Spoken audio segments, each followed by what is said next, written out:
So, just a little preface because this video is a segment that was taken from the most recent episode of Ukraine's cinematic universe. I wanted to give it a bit of context. Now, I know the video is like an hour long, and that's a lot to ask, but that's not even really because of my rambling. It's based on this, and well, as you can see, the article to just read it is about 48 minutes. So I go through the entire thing.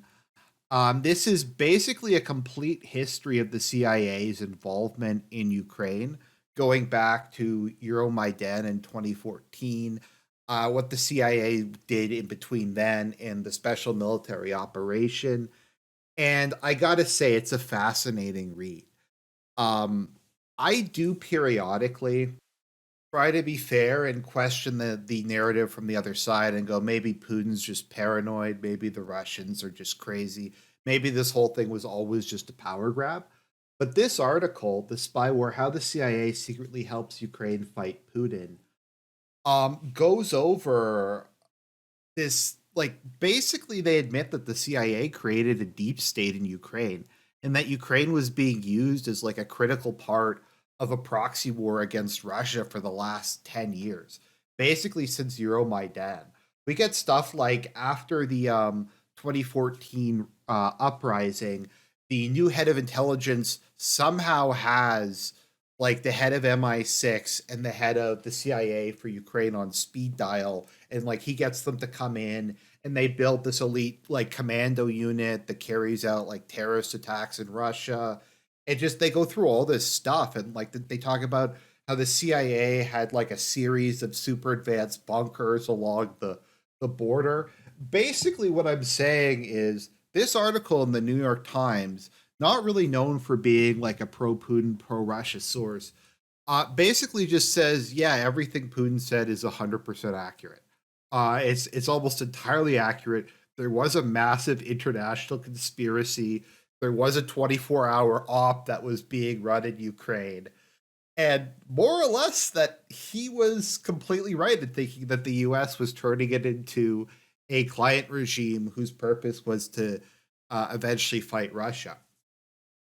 And so I recommend, even if you don't want to listen to my video, read this, because to me, I think this is is one of the definitive articles about the Russo-Ukraine war, and in particular the backdrop to it. It's a lot. I don't really doubt that most of this stuff happened. It seems largely in line with what I've heard from both sides. Also, and maybe just to finish this off, so this intro doesn't get too long, people sometimes ask me if I think the Western media is lying. Why do I use Western sources? Because I don't expect them to lie about things that make them look bad, if that makes sense. Like if Russia wins a battle and they report Russia wins a battle, they wouldn't just make that up to suit their narrative because it doesn't suit their narrative. So like this is really, really bad optics. And I really have to wonder, this probably is putting like a lot of actual CIA agents in danger because they're talking about like where these things are located and stuff like that. But the fact that this is a cover page story in the New York Times, that this isn't from TASS, this isn't from Russia Today, this isn't from bots, this is the New York Times just publicly admitting to all of it is just incredible. So I recommend, if you don't want to watch my video, just read it yourself. I think it's very worthwhile. So enjoy. Sorry, this is a very long article. I'm not going to be able to. I'll read parts of this that are like directly need to be read, but I just can't read this much. Sorry.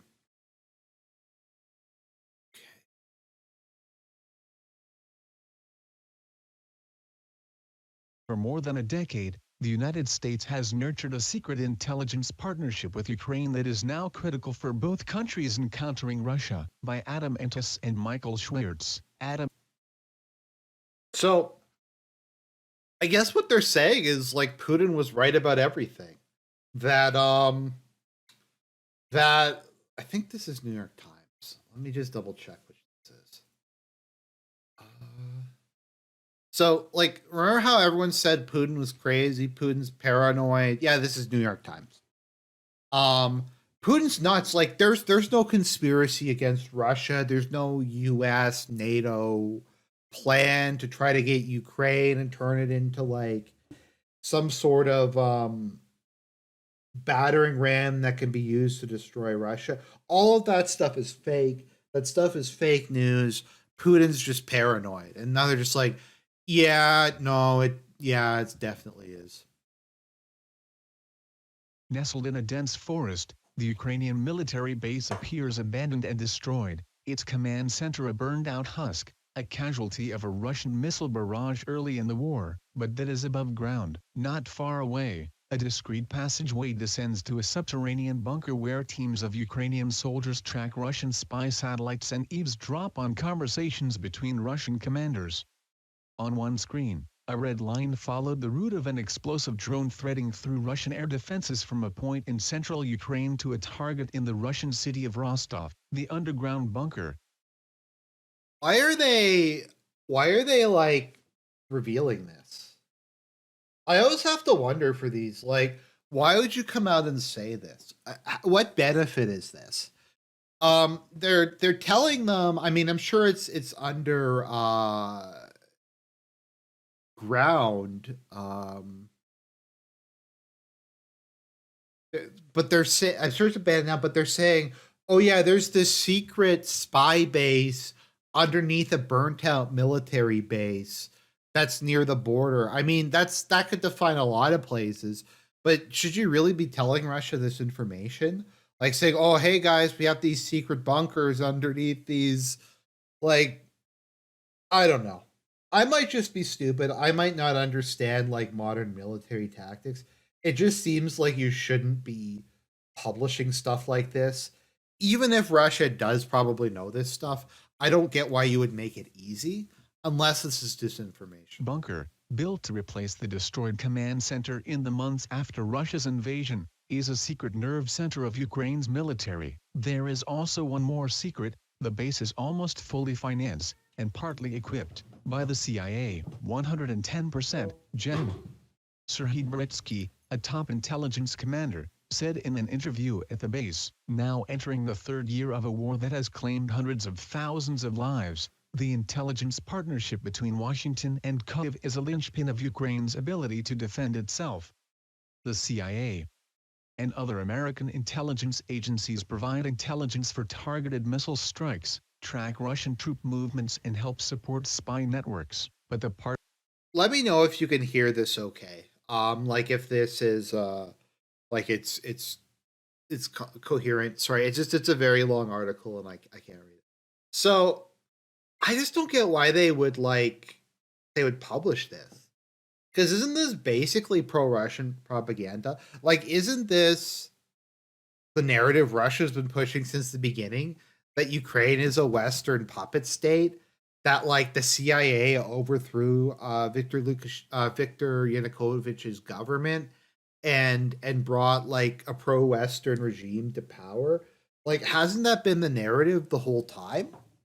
And the way that they're addressing this and saying that like Russia's crazy, there was no coup, the US wasn't controlling Ukraine from behind the scenes, it's not a proxy war, the US is not directly involved. We're going to publish this fucking article. Um, some would say that the New York Times revelations now would indicate the inevitable abandonment of Ukraine. I have seen that as well. That is why this is part of the snakening. The whole point of the snakening is to basically just throw Ukraine under the bus and to try to shift blame. The goal is to try to shift blame. Um, so But the partnership is no wartime creation, nor is Ukraine the only beneficiary. It took root a decade ago, coming together in fits and starts under three very different U.S. presidents, pushed forward by key individuals who often took daring risks. It has transformed Ukraine, whose intelligence agencies were long seen as thoroughly compromised by Russia, into one of Washington's most important intelligence partners against the Kremlin today, a part of Malaysia Airlines Flight 7.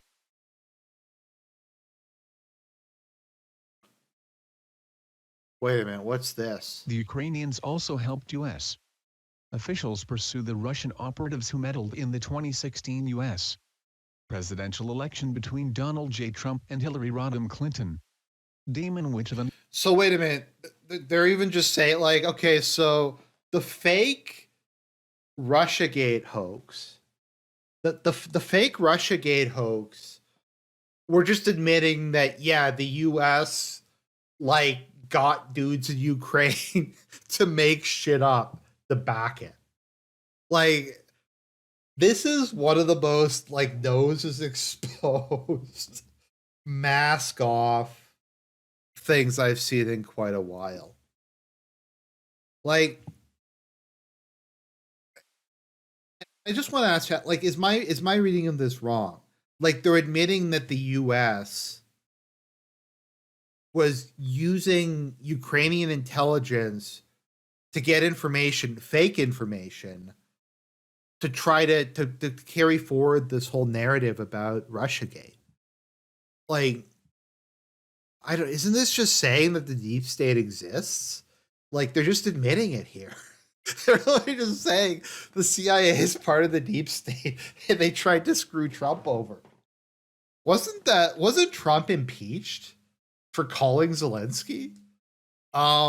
So like he can't call him, but the CIA could do this gay off behind the scenes and get the Ukrainian intelligence to like it's so insane. It's so insane. The listening post in the Ukrainian forest is part of a CIA-supported network of spy bases constructed in the past 8 years that includes 12 secret locations along the Russian border. Before the war, the Ukrainians proved themselves to the Americans by collecting intercepts that helped prove Russia's involvement in the 20... Once again, maybe I'm just stupid. I'm not a military man. I'm not a Cadillo.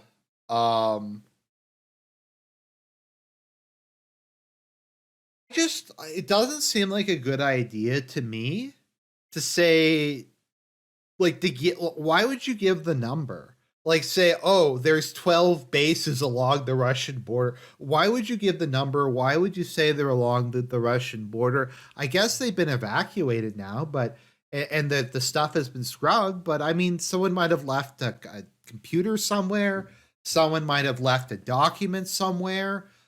I'm sure there's stuff that the Russians could figure out of it. Why would you say how many locations there are, that they're along the border, and what they were doing there? It just seems insane to me. Let's just do a thought process for a minute. Would the Russian government ever allow an article like this to come out unless it was disinformation? Would like TASS or Russia Today or RT allow an article like this to be published? Would they put this out and say, okay, well, the FSB has like 10 bases in Germany in the Munich metropolitan area or whatever? Okay, we have some other, this is going to be a shocker right here. Yeah, you'd be surprised we could pull out of a supposedly dead computer, right? I mean, I just, like, I'm sorry I say this so often, but I just have to wonder, like, am I stupid for thinking that? Like, do I just not understand how intelligence works or how war works?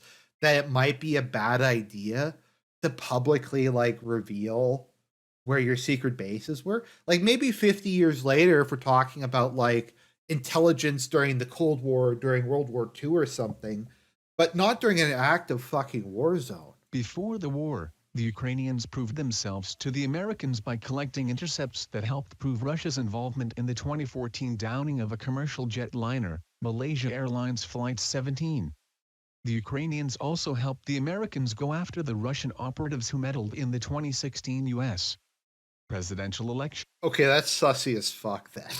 So the evidence that Russia shot down the Malaysian Airlines flight came from Ukrainians' intelligence that was trained by the CIA and was operating in secret bases. 100% that's true. 100%. That actually that makes me very suspicious about the whole Malaysian thing, because none of these Ukrainians would lie. Around 2016, the CIA began training an elite Ukrainian commando force, known as Unit 2245, which captured Russian drones and communications gear so that CIA technicians could reverse engineer them and What? crack Moscow's encryption systems.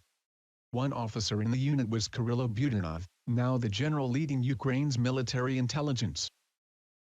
They're just admitting it. Like, once again, am I like, this is insane that this was published, let alone in the New York fucking Times. The U.S. is just we trained like this crack team of Ukrainian commandos. We gave them a LARPy name, and we got them to go and steal shit from Russia. I mean, that's not shady. Like, once again, I mean, doesn't this kind of prove everything Putin said correct?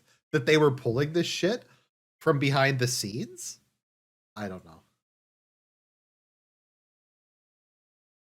Also helped train a new generation of Ukrainian spies who operated inside Russia, across Europe, and in Cuba and other places where the Russians have a large presence. The relationship is so ingrained that CIA officers remained at a remote location in western Ukraine when the Biden administration evacuated U.S.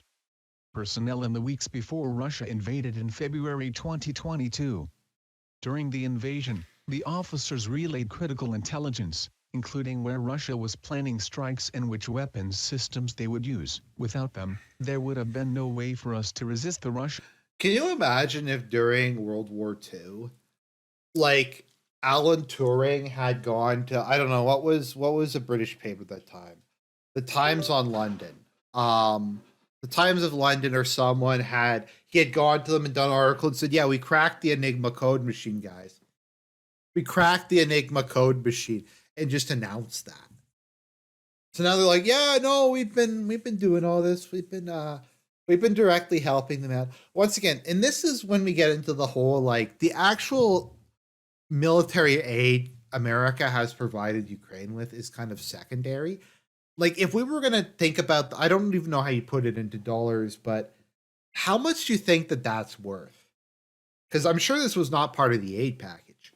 Having unlimited use of the CIA to train your intelligence services, um, the CIA assets, American hackers, American satellites, all that stuff is probably tens of billions more, at least.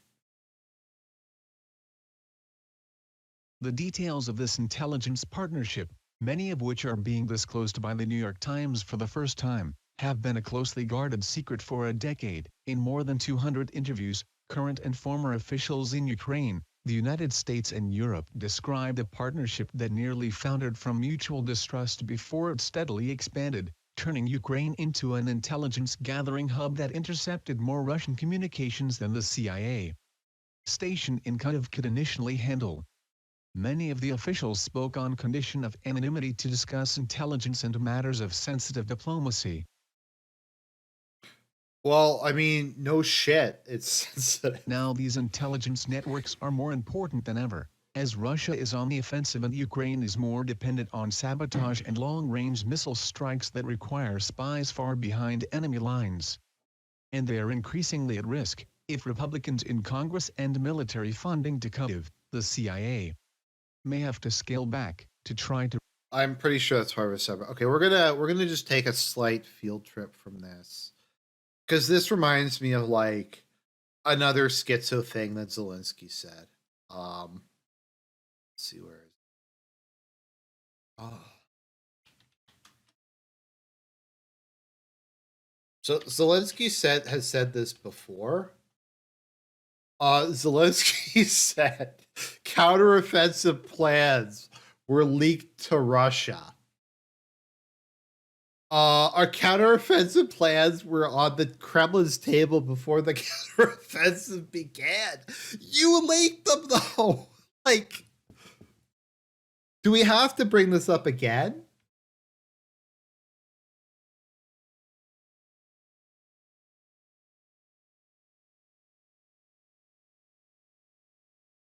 You literally put out a fucking trailer. Dramatic cinematic film. Like, what? This was put out like a couple weeks before the offensive.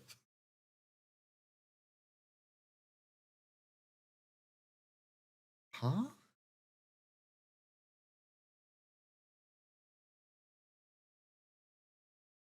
Um,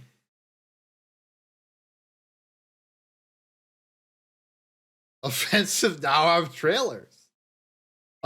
Ukraine releases cinematic trailer as counteroffensive begins. So, like, but no, it was leaked.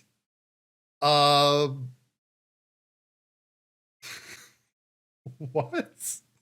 Like, he literally leaked it. It's this fucking movie trailer. You put it out. What this is what even is this? What even's happening? To try to reassure you from the outset, a shared adversary, President Vladimir V. Putin of Russia, brought the CIA and its Ukrainian partners together. Obsessed with losing Ukraine to the West, Mr. Putin had regularly interfered in Ukraine's political system, handpicking leaders he believed would keep Ukraine within Russia's orbit, yet each time it backfired, driving protests. I mean, that's literally what you're doing in Russia. Like, we can go back, and I don't have it in front of me, but like, the National Endowment for Democracy talks about like how they recruited Navalny, and they showed an attack. Yeah, like Black Police School, you're not crazy. They announced where they were going to attack. Let me see this. Let me see if I can find these articles. Like, it's so insane.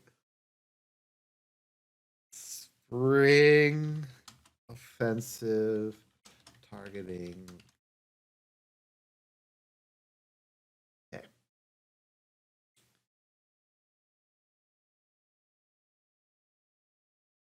Spring offensive is waiting on weapons. Ukrainian forces just recaptured her son. A further spring offensive could see Ukraine try to push south, though slash supply lines to Crimea. Isn't that what wound up happening? Like, they published this like planned spring offensive to cut off. Like, and I remember this at the time. It was like months before they announced where it was going to be. Like, how is it a leak? What? What a fucking cloud. Protesters into the streets, Mr. Putin has long blamed Western intelligence agencies for manipulating and sowing anti-Russia sentiment in Ukraine. Toward the end of 2021, according to a senior European official, Mr. Putin was weighing whether to launch his full-scale invasion when he met with the head Once of one again, of we Russia's have main full-scale spy services, invasion. who told him that the CIA, together with Britain's MI6, were controlling Ukraine and turning it into a They have to say full-scale invasion. Now, has long blamed Western intelligence agencies for manipulating Kiev and sowing anti-Russian sentiment in Ukraine. Doesn't this like kind of prove that? Like, we have this whole article about this, like, CIA controls the entire Ukrainian intelligence service. Okay. One of Russia's main spy services, who told him that the CIA, together with Britain's MI6, were controlling Ukraine and turning it into a beachhead for operations against Moscow. But the Times investigation found that Mr. Putin and his advisors misread a critical dynamic. The CIA didn't push its way into Ukraine. U.S. officials were often reluctant to fully engage, fearing that Ukrainian officials could not be trusted, and worrying about provoking the Kremlin. What a cope. What a galaxy tier cope. So they're like, well, okay, so Putin was technically right about everything, but he isn't, okay, guys? Yet a tight circle of Ukrainian intelligence officials assiduously courted the CIA and gradually made themselves vital to the Americans. In 2015, Gen. Valery Kondratyuk, then Ukraine's head of military intelligence, arrived at a meeting with the CIA's deputy station chief and without warning handed over a stack of top-secret files. That initial tranche contained secrets about the Russian Navy's Northern Fleet, including detailed information about the latest Russian nuclear submarine designs.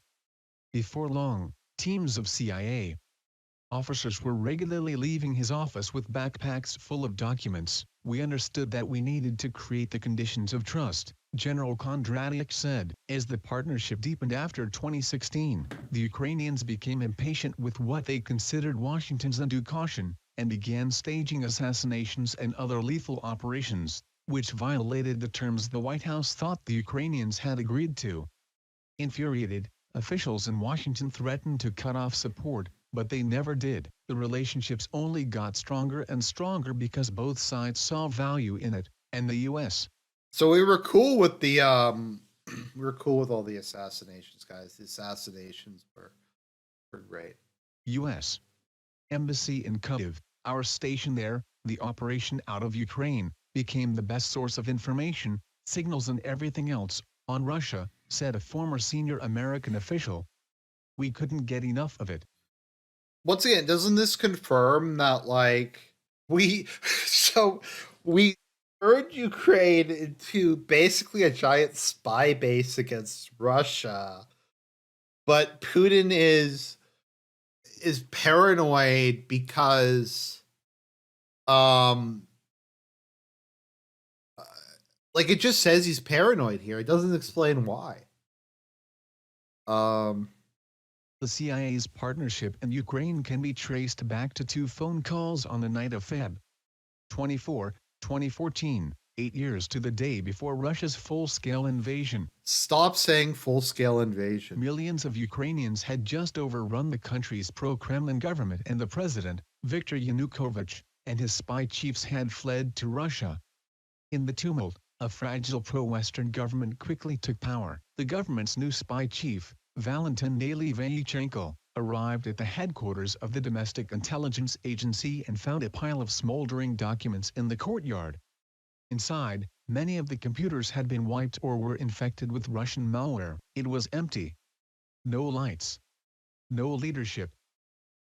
So I like how it's like the CIA's partnership in Ukraine, and then they immediately talk about Euromaidan.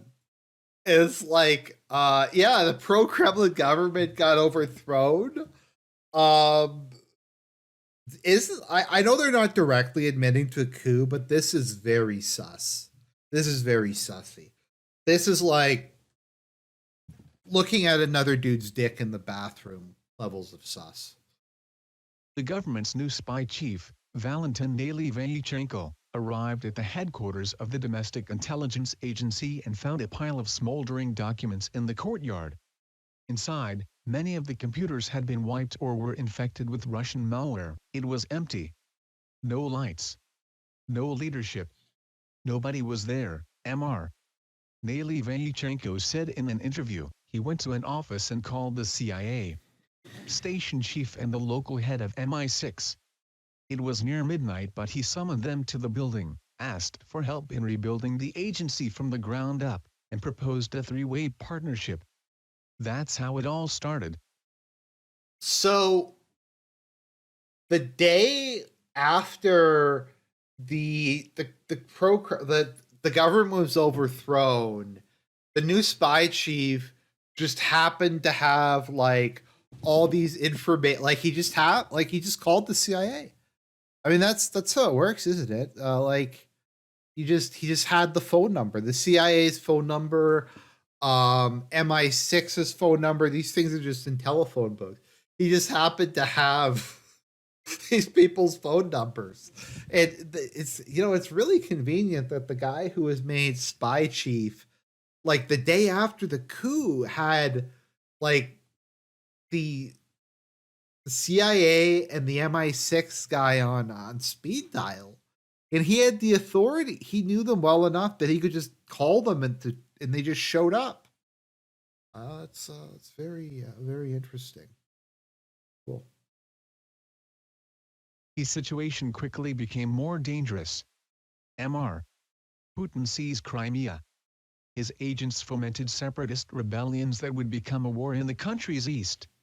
Ukraine was on war foot. I'm gonna be honest, like some of this stuff a lot of this stuff I didn't even know. Like I didn't realize just how direct actually it was. This is really making the case that it was a coup. I mean, War footing, and Mr. Nalivaychenko appealed to the CIA for overhead imagery and other intelligence to help defend its territory, with violence escalating. An unmarked U.S. government plane touched down at an airport in Kyiv carrying John O'Brennan, then the director of the CIA. He told Mr. Nalivaychenko that the CIA was interested in developing a relationship but only at a pace the agency was comfortable with, according to U.S. and Ukrainian officials. To the CIA, the unknown question was how long Mr. Nalivaychenko and the pro-Western government would be around. The CIA had been burned before in Ukraine. Following the breakup of the Soviet Union in 1991, Ukraine gained independence and then veered between competing political forces. Now Mr. Brennan explained that to unlock CIA assistance, the Ukrainians had to prove that they could provide intelligence of value to the Americans. They also needed to purge Russian spies. The domestic spy agency, the SBU, was riddled with them. Case in point, the Russians quickly learned about Mr. Brennan's supposedly secret visit. The Kremlin's propaganda outlets published a photoshopped image of the CIA director wearing a clown wig and makeup. Mr. yeah, but how are they wrong? They even say here, like the leader of of America's International Intelligence Service showed up like the day after in an unmarked plane and made like a security pact. Like that's not sus. Mr. Brennan returned to Washington, where advisors to President Barack Obama were deeply concerned about provoking Moscow. The White House crafted secret rules that infuriated the Ukrainians and that some inside the CIA thought of as handcuffs. The rules barred intelligence agencies from providing any support to Ukraine that could be reasonably expected to have lethal consequences. Masked Russian soldiers guarding a Ukrainian military base. Sorry, it just keeps freezing. In Kyiv, Mr. Nalivaychenko picked a longtime aide, General Kondratyuk, to serve as head of counterintelligence, and they created a new paramilitary unit that was deployed behind enemy lines to conduct operations and gather intelligence that the CIA or MI6 would not provide to them. Known as the 5th Directorate, this unit would be filled with officers born after Ukraine gained independence. They had no connection with Russia, General Kondratyuk said. They didn't even know what the Soviet Union was.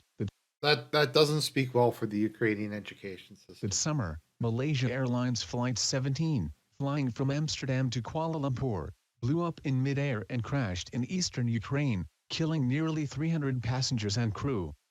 The 5th Directorate produced telephone intercepts and other intelligence within hours of the crash that quickly placed responsibility on Russian-backed separatists. You know, that's interesting that they just happen to have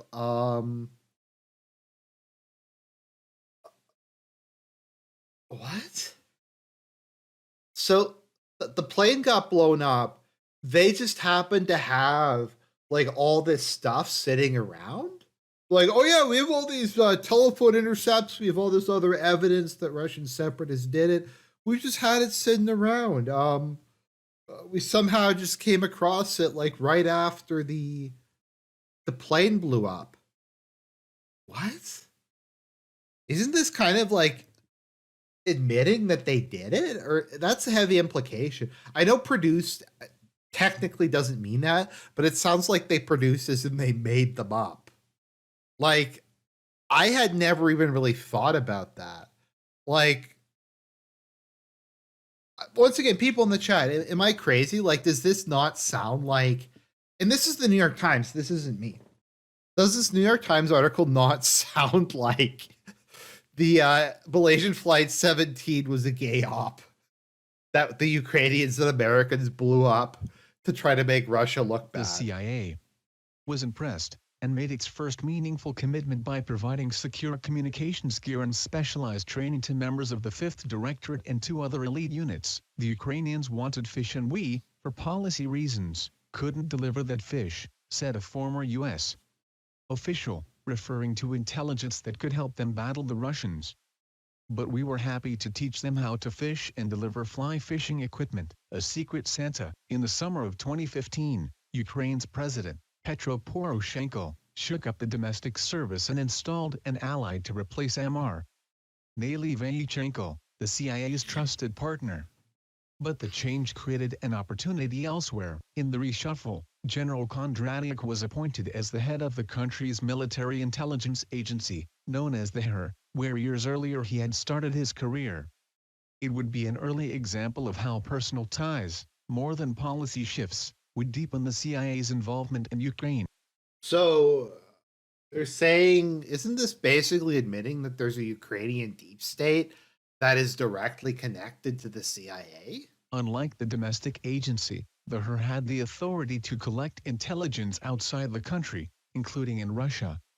But the Americans had seen little value in cultivating the agency because it wasn't producing any intelligence of value on the Russians, and because it was seen as a bastion of Russian sympathizers. Trying to build trust, General Kondratyuk arranged a meeting with his American counterpart at the Defense Intelligence Agency and handed over a stack of secret Russian documents.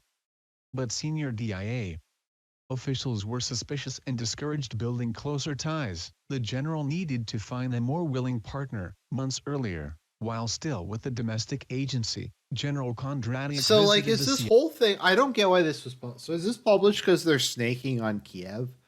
They're going to snake on Ukraine, and this is part of throwing Ukraine under the bus. Is that what this is? Because I honestly am just kind of having trouble. I don't know. After a long day of meetings, the CIA took General Kondratyuk to a Washington Capitals hockey match, where he and the incoming station chief sat in a luxury box and loudly booed Alex Ovechkin, the team's star player from Russia. The station chief had not yet arrived when General What the fuck? What is this? This is like a scene from like Death of Stalin, or this is a scene from some kind of comedy movie. They booed the.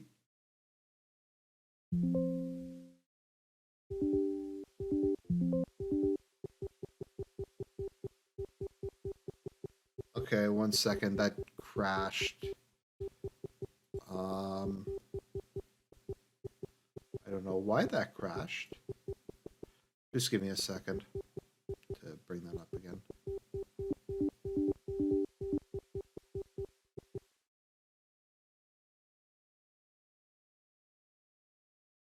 Okay, that was annoying. 1 second, let me just reload this.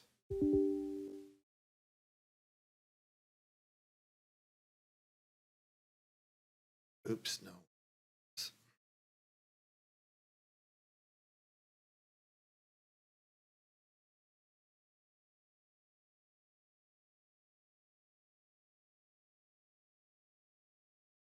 Okay, 1 second.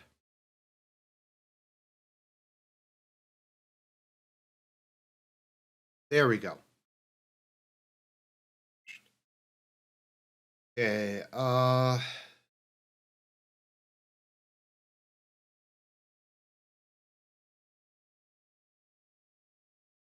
The station chief had not yet arrived when General Kondratyuk handed over to the CIA the secret documents about the Russian Navy. There's more where this came from, he promised, and the documents were sent off to analysts in Langley. The analysts concluded the documents were authentic, and after the station chief arrived in Kyiv, the CIA became General Kondratyuk's primary partner. General Kondratyuk knew he needed the CIA to strengthen his own agency. The CIA thought the general might be able to help Langley, too. It struggled to recruit spies inside Russia because its case officers were under heavy surveillance. For a Russian, allowing oneself to be recruited by an American is to commit the absolute ultimate in treachery and treason, General Kondratyuk said. But for a Russian to be recruited by a Ukrainian, is just friends talking over a beer. The new station chief began regularly visiting General Kondratyuk, whose office was decorated with an aquarium where yellow and blue fish, the national colors of Ukraine, swam circles around a model of a sunken Russian submarine. The two men became That is cringe. which drove the relationship between the two agencies, and the Ukrainians gave the new station chief an affectionate nickname, Santa Claus. In January 2016, General Kondratyuk flew to Washington for meetings at Scattergood, an estate on the CIA campus in Virginia where the agency often fetes visiting dignitaries. The agency agreed to help the HER modernize, and to improve its ability to intercept Russian military communications. In exchange, General Kondratyuk agreed to share all of the raw intelligence with the Americans. Now the partnership was real. Operation Gold? Today, the narrow road leading to the secret base is framed by minefields, seeded as a line of defense in the weeks after Russia's invasion. The Russian missiles that hit the base had seemingly shut it down, but just weeks later the Ukrainians returned, with money and equipment provided by the CIA. Crews under General Beretsky's command began to rebuild, but underground.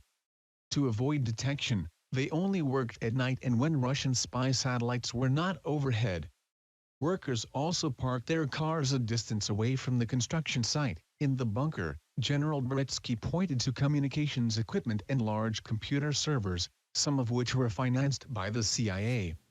He said his teams were using the base to hack into the Russian military's secure communications networks. This is the thing that breaks into satellites and decodes secret conversations, General Beretsky told a Times journalist on a tour, adding that they were hacking into spy satellites from China and Belarus, too. Another officer placed two recently produced maps on a table, as evidence of how Ukraine is tracking Russian activity around the world. The first showed the overhead routes of Russian spy satellites traveling over central Ukraine.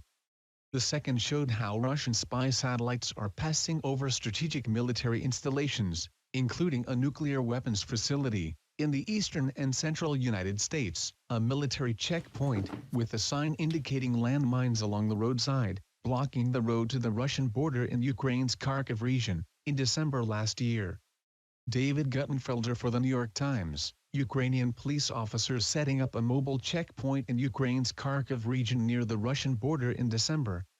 David Guttenfelder for the New York Times. The CIA began sending equipment in 2016, after the pivotal meeting at Scattergood, General Beretsky said, providing encrypted radios and devices for intercepting secret enemy communications. Beyond the base, the CIA also oversaw a training program, carried out in 2 European cities, to teach Ukrainian intelligence officers how to convincingly assume fake personas and steal secrets in Russia and other countries that are adept at rooting out spies. The program was called Operation Goldfish, which derived from a joke about a Russian-speaking goldfish who offers 2 Estonians wishes in exchange for its freedom. The punchline was that one of the Estonians bashed the fish's head with a rock, explaining that anything speaking Russian could not be trusted. That's cool. That's that's not a hateful name. That's not a Russophobic name. That's it's fucking Operation Goldfish. Might as well be like Operation Bananarama or Operation, I don't know, Starfall. Operation Goldfish officers were soon deployed to 12 newly built, forward operating bases constructed along the Russian border. From each base, General Kondratyuk said, the Ukrainian officers ran networks of agents who gathered intelligence inside Russia. CIA officers installed equipment at the bases to help gather intelligence and also identified some of the most skilled Ukrainian graduates of the Operation Goldfish program, working with them to approach potential Russian sources. These graduates then trained sleeper agents on Ukrainian territory meant to launch guerrilla operations in case of occupation. It can often take years for the CIA. Wait, what? Wait, whoa. What is that? These graduates then trained sleeper agents on Ukrainian territory meant to launch guerrilla operations in case of occupation. So they were training Ukrainian soldiers to carry out asymmetric warfare against Russia? And this is not feeding into his paranoia, like Putin's paranoia. It can often take years for the CIA to develop enough trust in a foreign agency to begin conducting joint operations. With the Ukrainians, it had taken less than 6 months.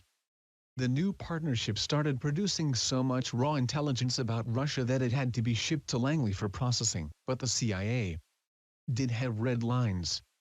It wouldn't help the Ukrainians conduct offensive lethal operations. We made a distinction between intelligence collection operations and things that go boom, a former senior U.S.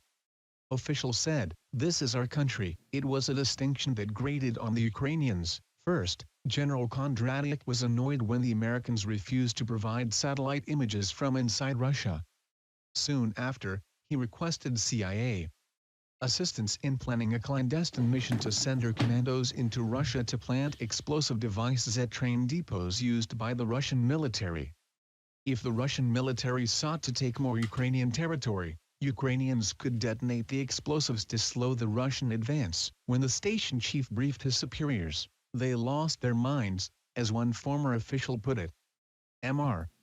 Brennan, the CIA director, called General Kondratyuk to make certain that mission was cancelled and that Ukraine abided by the red lines forbidding lethal operations. General Kondratyuk cancelled the mission, but he also took a different lesson.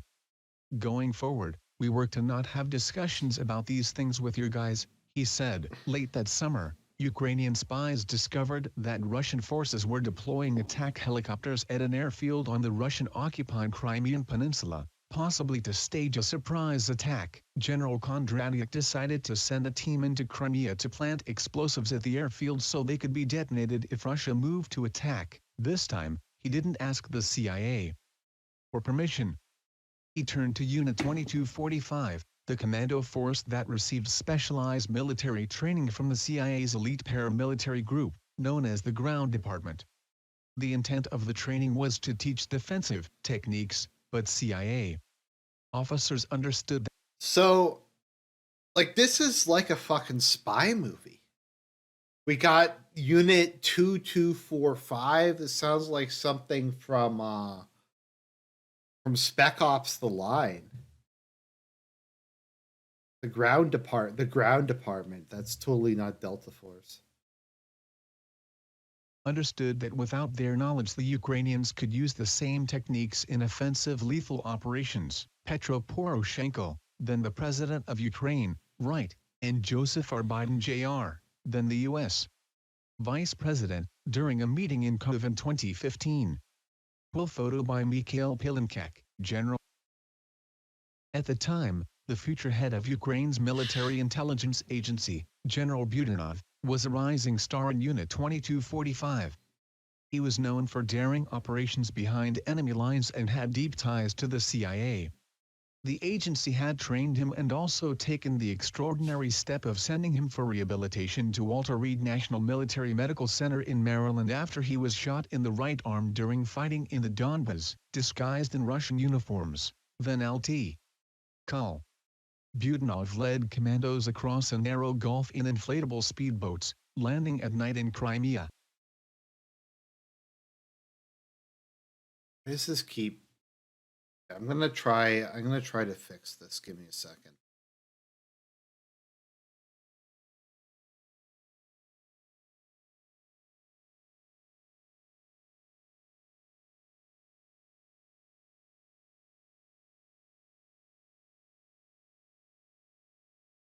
Just give me a sec. So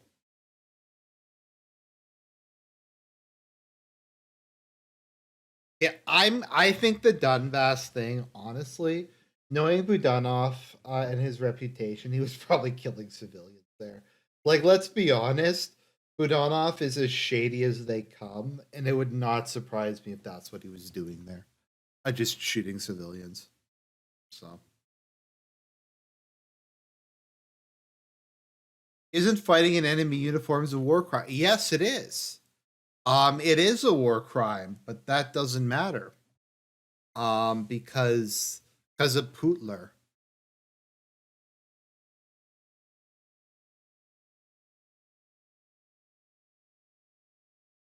I don't know why it's having so much trouble. Just give it a second.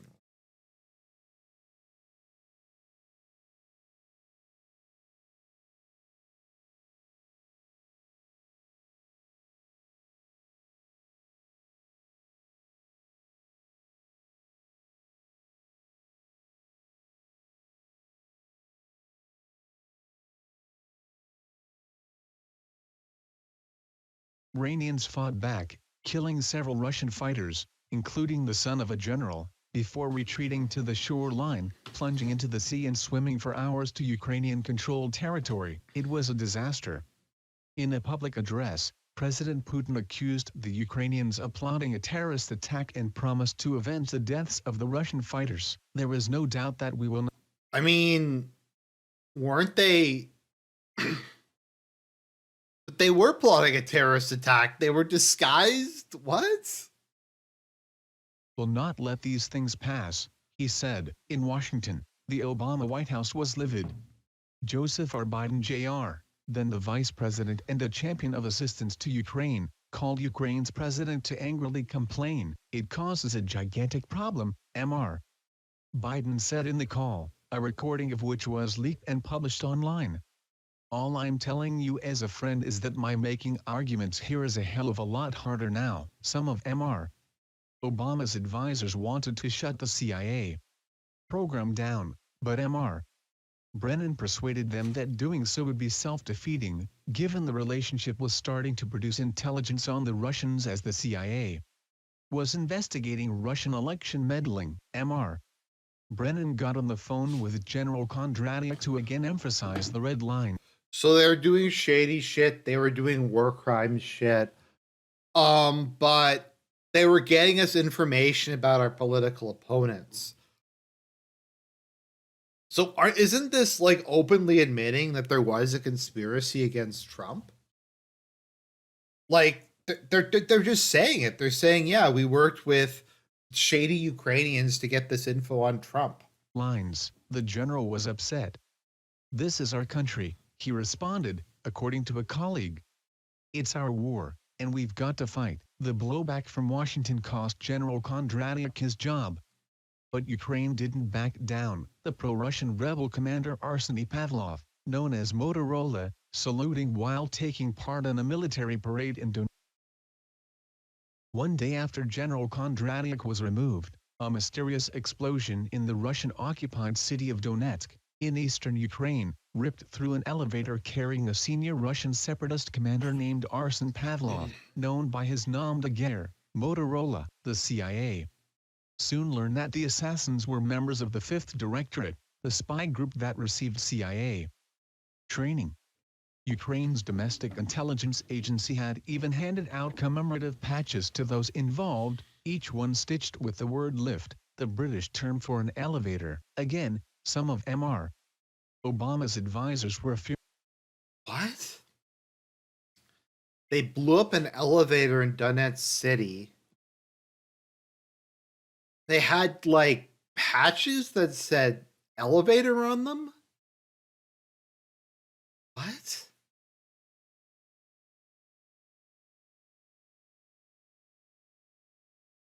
Okay. I don't know why this is having so much trouble, but Were furious, but they were lame ducks. The presidential election pitting Donald J. Trump against Hillary Rodham Clinton was 3 weeks away, and the assassinations continued. A team of Ukrainian agents set up an unmanned, shoulder-fired rocket launcher in a building in the occupied territories. It was directly across from the office of a rebel commander named Mikhail Tolstik, better known as Givy. Using a remote trigger, they fired the launcher as soon as Givy entered his office, killing him, according to U.S. and Ukrainian officials. A shadow war was now in overdrive. The Russians used a car bomb to assassinate the head of Unit 2245, the elite Ukrainian commando force. The commander, Col. Maxim Shapoval, was on his way to meeting with CIA officers in Kyiv when his car exploded. At the colonel's wake, the U.S. Ambassador to Ukraine, Marie Yovanovitch, stood in mourning beside the CIA station chief. Later, CIA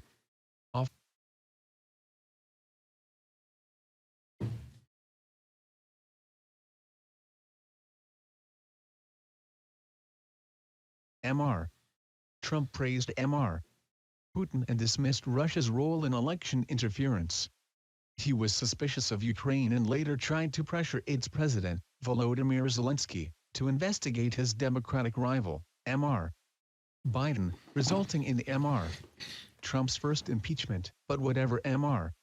Trump said and did, his But didn't this article just confirm, like 2 seconds ago, that Trump was 100% right, that the Democrats were getting information from Ukrainian intelligence?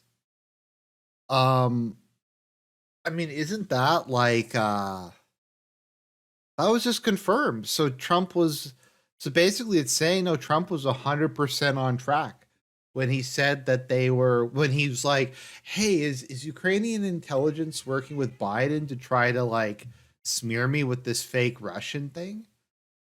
It's saying here that's 100% accurate, or at least that's the implication. his administration often went in the other direction. This is because Mr. Trump had put Russia hawks in key positions, including Mike Pompeo as CIA director and John Bolton as national security advisor. That was a bad They idea. visited Kyiv to underline their full support for the secret partnership, which expanded to include more specialized training programs and the building of additional secret bases. The base in the forest grew to include a new command center and barracks, and swelled from 80 to 800 Ukrainian intelligence officers, preventing Russia from interfering in future U.S.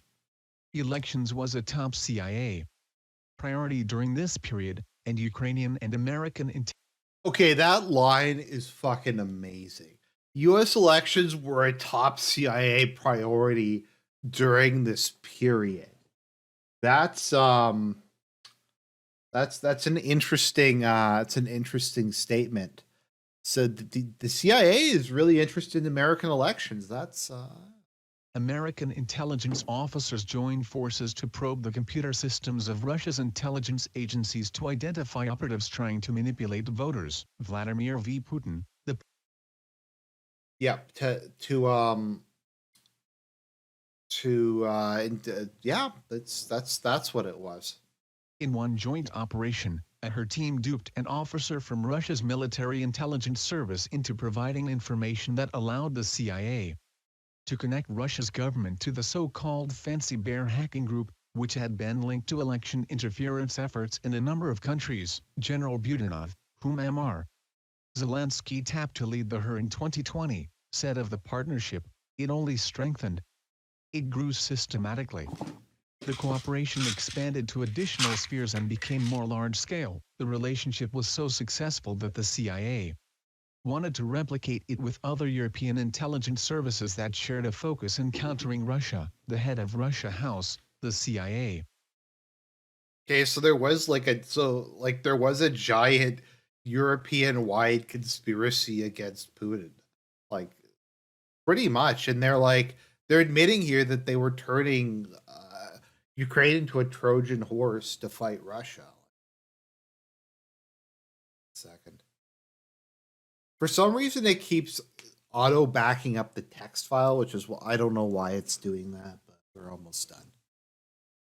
Like, I still can't believe this got CIA published. Department overseeing operations against Russia organized a secret meeting at The Hague.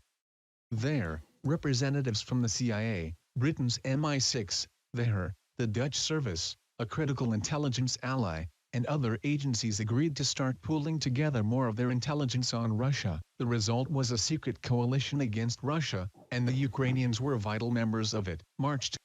The result was a secret coalition against Russia, and the Ukrainians were vital members of it.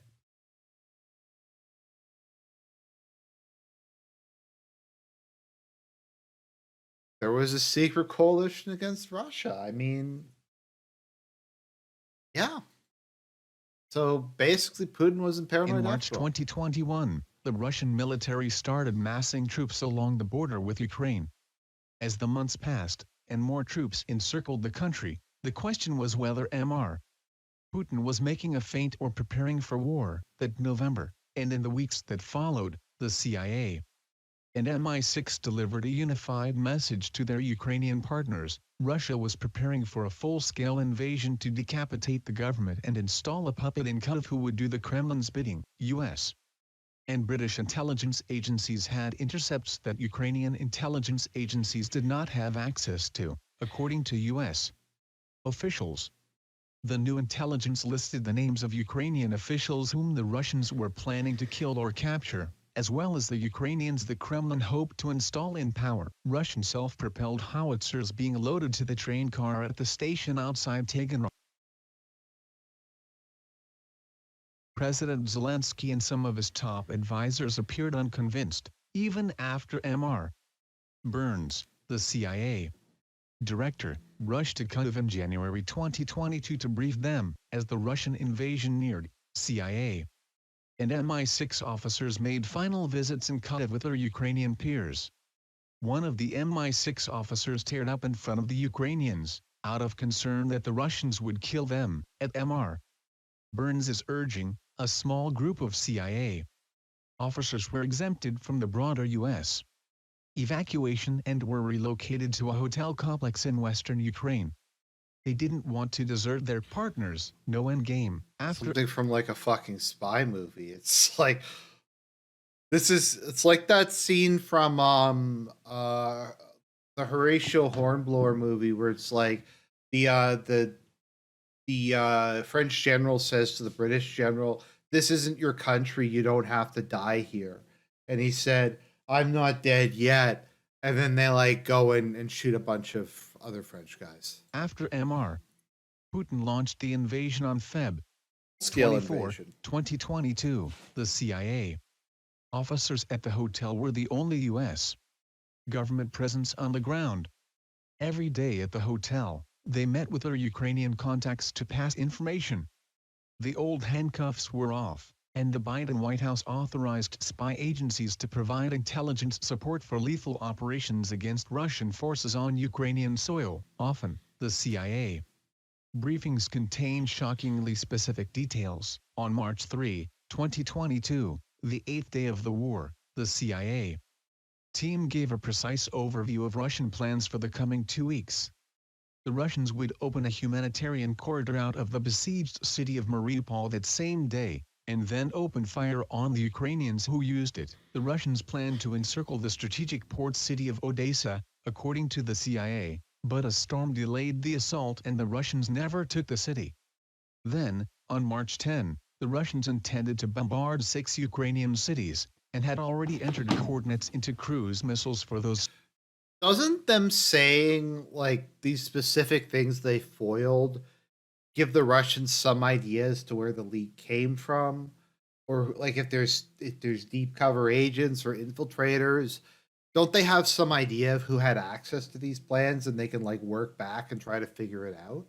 For those I don't know. strikes, the Russians also were trying to assassinate top Ukrainian officials, including Mr. Zelensky. In at least one case, the CIA shared intelligence with Ukraine's domestic agency that helped disrupt a plot against the president, according to a senior Ukrainian official. When the Russian assault on Kyiv had stalled, the CIA station chief rejoiced and told his Ukrainian counterparts that they were punching the Russians in the face, according to a Ukrainian officer who was in the room. Within weeks, the CIA had returned to Kyiv, and the agency sent in scores of new officers to help the Ukrainians. A senior U.S. official said of the CIA's sizable presence, "Are they pulling triggers? No. Are they helping with targeting? Absolutely." Some of the CIA officers were deployed to Ukrainian bases. They reviewed lists of potential Russian targets that the Ukrainians were preparing to strike, comparing the information that the Ukrainians had with U.S. intelligence to ensure that it was accurate. Before the invasion, the CIA and MI6 had trained their Ukrainian counterparts on recruiting sources and building clandestine and partisan networks. In the southern Kherson region, which was occupied by Russia in the first weeks of Assassinating local in collaborators and helping Ukrainian for wow, it sounds like spying. Is it legal to do any of this stuff? Doesn't this go against like international law? I could be wrong. I might. In July 2022, Ukrainian spies saw Russian convoys preparing to cross a strategic bridge across the Dnieper River and notified MI6. British and American intelligence officers then quickly verified the Ukrainian intelligence, using real-time satellite imagery. MI6 relayed the confirmation, and the Ukrainian military opened fire with rockets, destroying the convoys. At the underground bunker, General Beretsky said a German anti-aircraft system now defends against Russian attacks. An air filtration system guards against chemical weapons, and a dedicated power system is available if the power grid goes down. The question that some Ukrainian intelligence officers are now asking their American counterparts, as Republicans in the House weigh whether to cut off billions of dollars in aid, is whether the CIA will abandon them. It happened in Afghanistan before, and now it's going to happen in Ukraine, a senior Ukrainian officer said, referring to Mr. Burns' visit to Kyiv last week. A CIA official said, "We have demonstrated a clear commitment to Ukraine over many years, and this visit was another strong signal that the U.S. commitment will continue." The CIA and the HER have built 2 other secret bases to intercept Russian communications, and combined with the 12 forward operating bases, which General Kondratyuk says are still operating. Wait, they're doxing 2 other secret bases? Now there's 14? That they're still they're still operational? What? Why are they revealing this? That was the article. I'm sure none of the information in there was sensitive or will put anyone in danger or will contribute at all to Russia's narrative. So I don't know. I'm going to guess that was a snakening of some description. Some days it's really hard in this whole conflict to know who exactly is snaking who. But that was a lot of dirty laundry. That was a lot of stuff that we'd long suspected, and now it's confirmed.